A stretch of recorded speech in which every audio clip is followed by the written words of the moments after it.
Oke, selamat pagi. Assalamualaikum warahmatullahi wabarakatuh, sahabat tani sekalian dimanapun kalian berada. Semoga tetap diberi kesehatan, kelimpahan rezeki oleh Allah Subhanahu wa Ta'ala ya. Oke, kali ini saya akan menjelaskan bagaimana cara pengelolaan lahan, terus penanaman dari awal saya tanam ya. Dari pengolahan lahan, pengendalian insektisida hama, dan yang lain-lain saya akan jelaskan di video kali ini. Oke, untuk teman-teman jangan lupa simak sampai akhir videonya. Oke, untuk yang pertama, baiklah teman-teman, dari awal ya kita olah lahan. Olah lahan itu teman-teman ya, saya yang pertama itu saya kultivator ya, yang jelas untuk penggemburan tanahnya menggunakan kultivator. Saya kultivator. Setelah saya kultivator kasar ya teman-teman. Setelah kultivator baru saya bentuk bedengan ya teman-teman.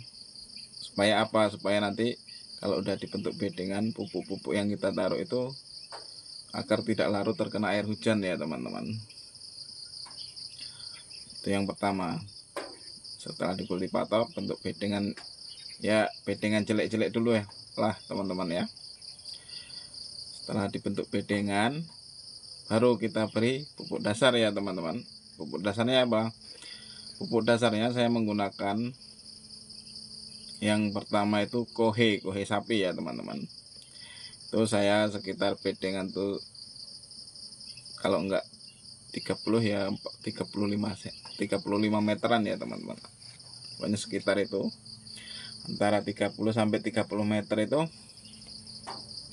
saya gunakan kohe sapinya per bedeng sekarung ya teman-teman. Jadi itu semuanya tanaman cabai itu totalnya 25 bedeng. Jadi kemarin saya habis 25 karung. Terus untuk yang keduanya ya teman-teman, yang keduanya itu saya menggunakan pupuk organik toko. Ada yang biasa petroganik, apa merek-merek lain, organik yang vertivore apa gimana ya teman-teman. Cuman saya kemarin nggak tahu nemu merek apa ya teman-teman. Pokoknya yang sejenis itulah teman-teman ya. Kemarin saya menggunakan itu sekitar 5 karung habis.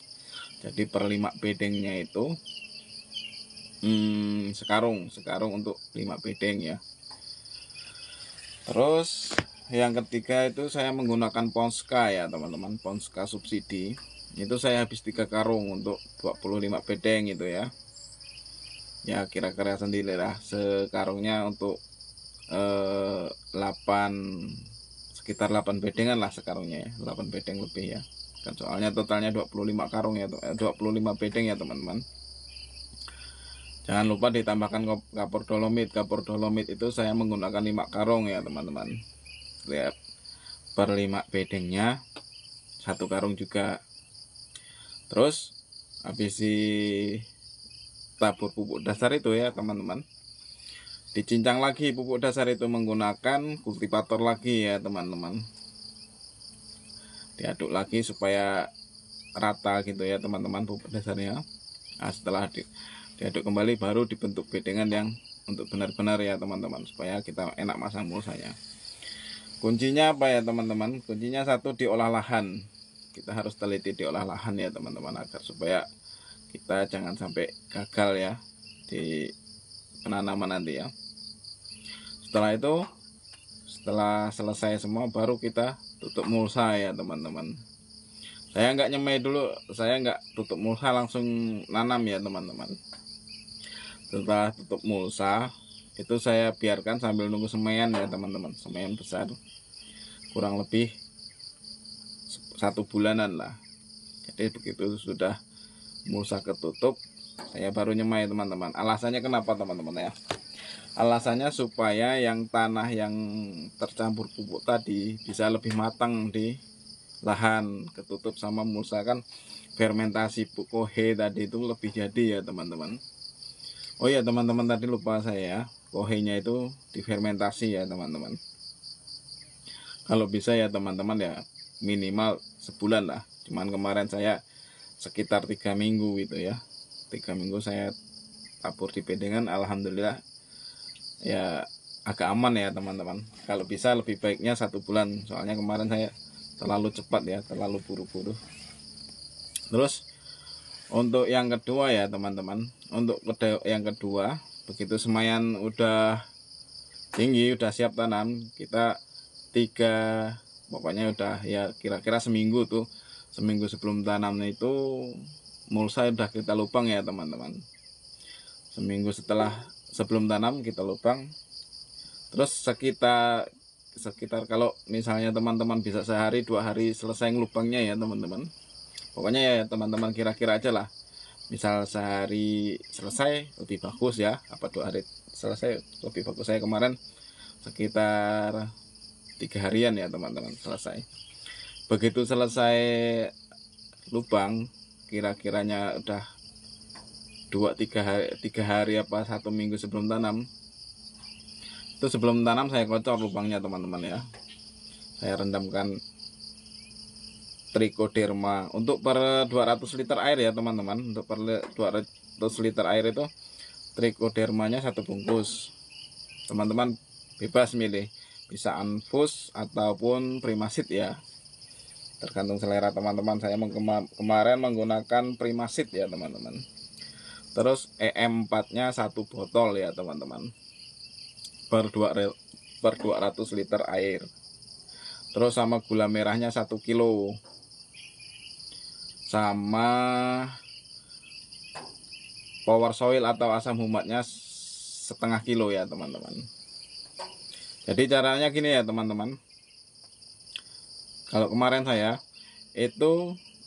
misalnya mau ngocorkan pagi, nah sore hari itu sudah saya rendam teman-teman. Kira-kira beri 1/4 air ya, di air per 200 liter air itu airnya 1/4. Kita masukkan M4 sama trichoderma tadi, kita kasih gula pasir dulu, kita aduk, jangan dipenuhin dulu airnya. Kira-kira 1/4 itu kita kasih. Gunanya apa gula pasir? Gula pasir itu untuk makanan mikroba yang ada di M4 sama trichoderma tadi ya teman-teman. Gunanya itu untuk makanan itu.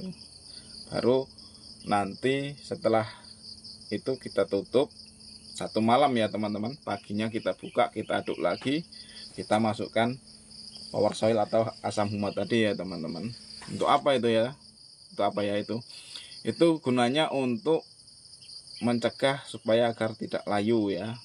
Pas saat kita tanam nanti mencegah biar enggak layu nanti apa. Terus itu apa yang biasanya kalau kita kecil itu kayak kena jamur-jamur itu yang bisa nanti batangnya patah gitu ya teman-teman. Untuk mencegah itu ya teman-teman. Kalau sudah itu baru nanti sekitar 2-3 hari, beri selang 2-3 hari, syukur-syukur nanti kena hujan ya teman-teman, itu baru kita tanam. Kalaupun nggak kena hujan, misal panas ya, bisa disiram dulu sebelum tanam. Nah, itu teman-teman. Terus setelah tanam selesai kita sekitar 1 mingguan lah ya teman-teman. 1 mingguan itu ya kita kontrol, kalau ada yang mati kita sulam. Terus kalau nggak ada ya aman. 2 hari setelah tanam itu saya udah perlakukan insektisida ya, penyemprotan ya teman-teman, untuk mencegah hama-hama yang bisa membuat keriting pada daun tanaman cabai kita ya. Pencegahannya pakai apa saja? Saya menggunakan 1 bahan aktif abamectin, itu bebas teman-teman ya. Kemarin saya nemunya Asmax ya teman-teman, Asmax yang 36 EC itu. Teman-teman bebas mau pakai Asmax, pakai Demolis ataupun pakai Abasel, itu terserah teman-teman. Tapi kalau saya anjurkan ya teman-teman, kalau teman-teman pakai abamectin dari awal tanam jangan pakai abamectin murni. Kalau abamectin murni nanti setelah hamanya itu kebal, kita susah ngatasinya ya teman-teman. Kalau abamectin yang campuran itu begitu nanti kebal masih bisa pakai abamectin murni ya teman-teman. Saya gunakan bahan aktif abamectin yaitu Asmax ya teman-teman. Yang kedua Diaventuron Pegasus, itu untuk masa vegetatif ya teman-teman. Saya belum menggunakan banyak ini racun, soalnya itu kan pohonnya masih kecil, masih tembus ya. Yang ketiganya itu imidacloprid ya teman-teman. Interpret, teman-teman bisa interpret ataupun minder ataupun yang lain sebagainya ya. 3 itu. Saya waktu posisi masih kecil ya teman-teman, itu saya main tunggal. Tiap obat itu main tunggal. Jadi hitungannya gini teman-teman. Nah, sama nanti dulu ya, fungisidanya 1. Fungisidanya itu saya gunakan antrakol ya teman-teman. Antrakol sama Nevos. Nevos itu bahan aktif tembaga ya teman-teman, untuk mencegah agar tidak terkena layu bakteri. Nah, jadi saya menggunakannya gini ya teman-teman, rollingannya saya. Hari ini saya menggunakan Abamectin. Besok selang 1 hari, 1 harinya enggak saya semprot, pokoknya per 2 hari sekali ya teman-teman. Selang 1 hari tidak saya semprot. Nah, hari berikutnya Diaventuron. Kalau enggak, masuk yang sistemik, interpret itu ya, imidacloprid. Interpret masuk sistemik, tadi kan Abamectin kontak ya, masuk interpret. Nah, terus selang 2 hari lagi saya masukkan fungisida, antrakol tadi ya, antrakol. Terus selang 2 hari lagi yang Diaventuron tadi ya teman-teman. Nah, selang 2 hari lagi yang ini tadi, yang Nevos. Nah, putarannya gitu terus teman-teman. Habis Nevos ketemu lagi ke Abamectin. Pokoknya selang 2 hari gitu ya teman-teman. Nah, terus sampai nanti usia 1 bulan. Biasanya 1 bulan itu udah mulai kendala ya, kelihatan teman-teman. Bisa nanti kita lihat di lahan, kalau ada ulat ya kita tambahin nanti kan, untuk pencegahan ulatnya. Saya kemarin masuk ke 1 bulan itu udah mulai main Prevaton ya, soalnya ulat itu udah timbul, jadi kita nambah racun lagi. Jadi kalau yang pokoknya yang pertama itu tadi ya teman-teman, fungisida saya menggunakan 2, terus insektisidanya 3, itu yang pokok. Nanti begitu berlanjut kita lihat kendala di lapangan ya teman-teman. Terus untuk pemupukan ya teman-teman, pemupukan itu dari awal tanam itu saya tidak pernah menggunakan NPK Mutiara. Jadi saya menggunakannya pupuk Ultradap sama KNO3 merah untuk masa vegetatif ya teman-teman. Jadi gini, kalau saya makainya ya teman-teman, Ultradap sama KNO3 merah itu intervalnya 7 hari sekali teman-teman. Setelah tanam, selang 7 hari setelah tanam itu udah saya pupuk. Kenapa? Supaya mengejar masa vegetatif ini. Kalau masa vegetatif ini kita kejar teman-teman sampai umur 1 bulanan lah, sekitar 1 bulan itu. Apa manfaatnya mengejar masa vegetatif? Soalnya keriting daun dan lain sebagainya itu rawan di masa-masa itu teman-teman. Masa vegetatif itu paling rawan. Jadi kalau bisa sebisa mungkin kita kejar agar pertumbuhannya cepat teman-teman ya. Jadi itu selama 1 bulan itu saya kejar teman-teman. Biarpun masih kelihatan hijau kadang-kadang ya di tanaman, tetap saya pupuk itu per 7 hari sekali. Soalnya agar cepat tinggi ya teman-teman tanamannya. KNO3 merah Ultradapnya 1 kilo, KNO3 merahnya 1 kilo untuk awal pemupukan ya. Untuk yang pemupukan keduanya Ultradapnya 1 kilo sama KNO3 merahnya 2 kilo. Nah, begitu seterusnya sampai umur 1 bulan ya, sampai masa generatif nanti ya. 1 bulan atau umur 30 hari atau 40 hari baru nanti kita ganti ya. Nah, nanti kira-kira tanaman itu umur 1 bulan, umur 30 hari ya teman-teman, atau 40 hari masuk masa vegetatif, itu udah gede teman-teman. Tanaman udah besar. Terus hama itu kan sedang aktif-aktifnya. Jadi tanaman kita udah besar ya teman-teman. Tunggu bentar ya. Jadi begitu ya teman-teman, yang kita kejar masa vegetatif ya teman-teman. Nanti kalau umur masa vegetatif itu ya pokoknya kalau bisa udah sampai nyabang lah teman-teman. Apa alasannya? Kalau saya pribadi ya teman-teman, kalau serangan hama keriting itu terkenanya udah posisi cabai kita udah bercabang, itu kemungkinan bukanya besar teman-teman, kemungkinan pulihnya. Tapi kalau masih yang di tanaman itu sebelum pecah cabangnya itu terkena, itu yang lebih sulit teman-teman. Itu biarpun kita obatin, pulih pun nggak akan maksimal. Jadi yang kita kejar masa vegetatif itu tadi. Setelah masa vegetatif masuk masa generatif, baru nanti kita ganti pupuknya menggunakan MKP sama KNO 3 putih. MKP-nya pertama pemupukan MKP 1 kilo, KNO 3 putihnya 1 kilo. Terus gini ya teman-teman, itu untuk mencegah fusarium. Nanti kita kan awal tanam tadi udah pakai ya teman-teman, dengan menggunakan Primasid tadi ya, ataupun Anfus Trichoderma ya. Nanti begitu umur 30 hari kita bisa masukkan lagi teman-teman. Per sebulan sekali itu kita masukin Trichoderma kalau bisa ya teman-teman.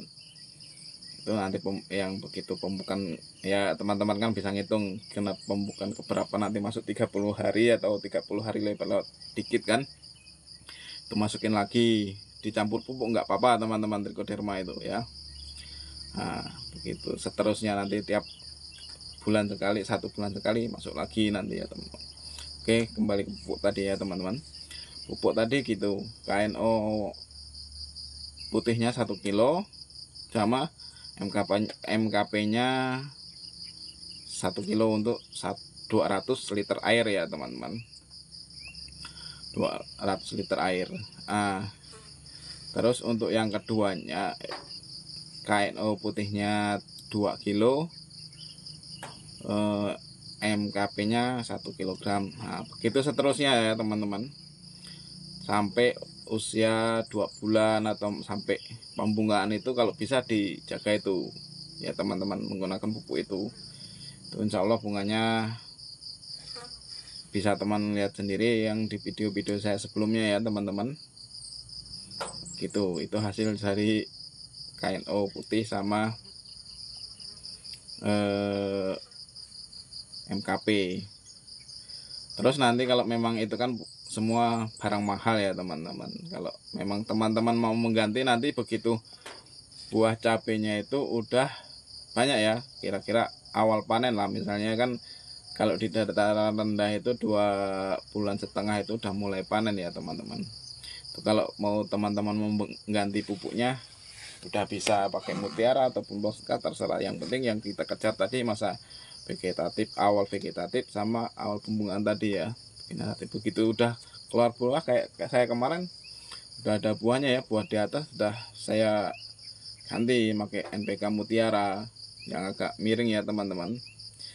Nah, tapi begitu diganti NPK Mutiara kan nggak terlalu pengaruh ya teman-teman di tanaman ya teman-teman, soalnya tanaman kita ya udah besar kan, terus sudah agak tahan juga terhadap serangan hama ya.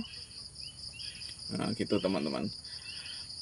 Untuk pengandalian hama lainnya ya itu kita lihat ya di masa generatif lah ya, yang lebih banyak pun di masa generatif nanti masuk pembungaan itu biasanya jamur kita mulai ada, terus serangan untuk keriting itu ada juga ya.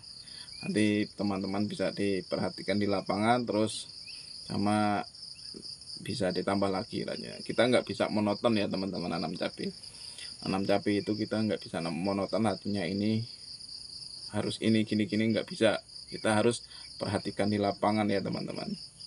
Nanti kalau kena embun bulu gimana gitu kan. Kalau embun bulu sih ya paling nggak minimal nyari Nativo kan. Nanti kalau ada kendala-kendala di lapangan teman-teman bisa komentar di bawah ya. Selagi saya bisa membantu nanti saya bantu ya teman-teman. sepengetahuan saya ya. Oke, baiklah, sekian edukasi video dari saya. Oh ya, satu lagi saya tambahkan teman-teman, untuk pemupukan semprot ya, semprot di atas, penyemprotan di atas itu teman-teman bisa membuat racikan yang seperti saya jelaskan di video selanjutnya ya. Yang pupuk saya buat sendiri itu yang di botol air mineral itu warna merah, itu bisa teman-teman tonton di video di bawah. Itu kalau teman-teman mau pakai itu, saya anjurkan ditambahkan asam amino ya. Asam amino itu lebih bagus ya teman-teman untuk mencampur itu ya, untuk pertumbuhan. Terus untuk yang keduanya, kalau pakai itu saya sarankan setelah teman-teman nyepray itu, kalau bisa ya capnya itu jangan sampai ketinggal insektisida ya teman-teman, atau yang lainnya, supaya agar bakterinya tidak mati. Untuk masa generatifnya itu saya gunakan sprayan menggunakan MKP ya teman-teman, bagian untuk pemupukan di bagian atas ya, itu menggunakan MKP dengan Kalinet untuk pemupukan spray ya. Pemupukan spray MKP itu saya gunakan takaran 2 sendok makan sama Kalinet 2 tutup. Kalaupun teman-teman mau menambahkan asam amino ya, itu lebih bagus, tergantung teman-teman ya. Oke, sekian gitu dulu ya penjelasan video dari saya teman-teman. Edukasi dari pengelolaan lahan, pengendalian hama. Kalaupun nanti teman-teman masih ada yang mau pengen tanya-tanya lagi, silahkan di kolom komentar ya teman-teman. Oke, sekian dulu gitu video dari saya. Kalaupun nanti ada yang bingung-bingung, bisa teman-teman tanyakan ya. Assalamualaikum warahmatullahi wabarakatuh.